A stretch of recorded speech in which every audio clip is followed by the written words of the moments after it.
I knew really when I left school that I wanted to paint, and it's the way I can express myself and tell other people what I'm thinking and the imaginings that I've had. I'm a great people watcher, I have to say, and I'm fascinated by what people's lives are like and what they do every day. Sometimes it's just a glimpse of somebody, even driving along in the car, and you can just catch a glimpse of someone who looks really fascinating, and you begin to wonder, what are they doing there, and where are they going, and what happened to them, and you begin to find a story that you want to paint something about. All my pictures have people in them.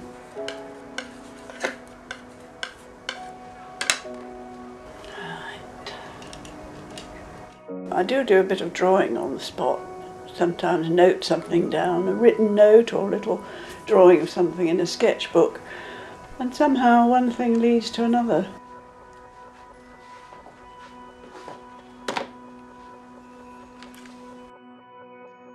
There's a constant stream of things I know I need to try and paint. They don't always work, but sometimes I have to have several goes at them.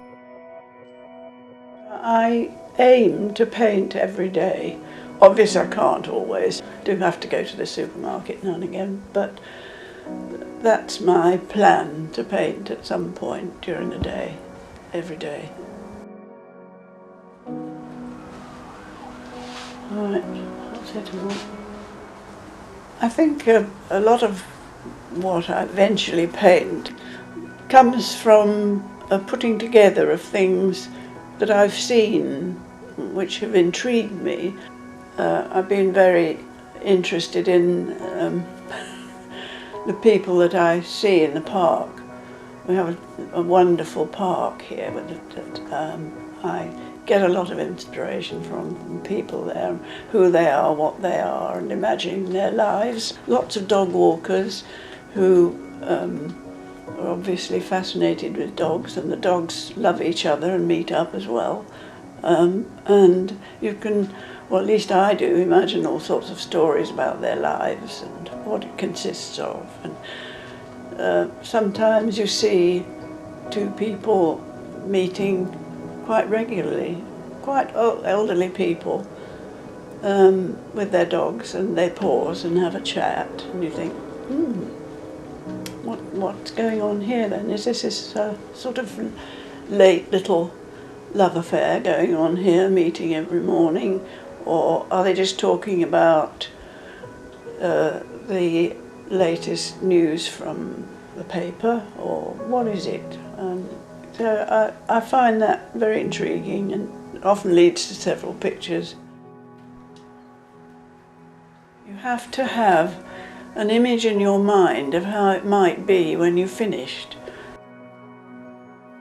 Sometimes, quite often in fact, you change tack as you go along. You might have suddenly something else clicks and you think, oh yeah, of course that's what I ought to do there, and you change it.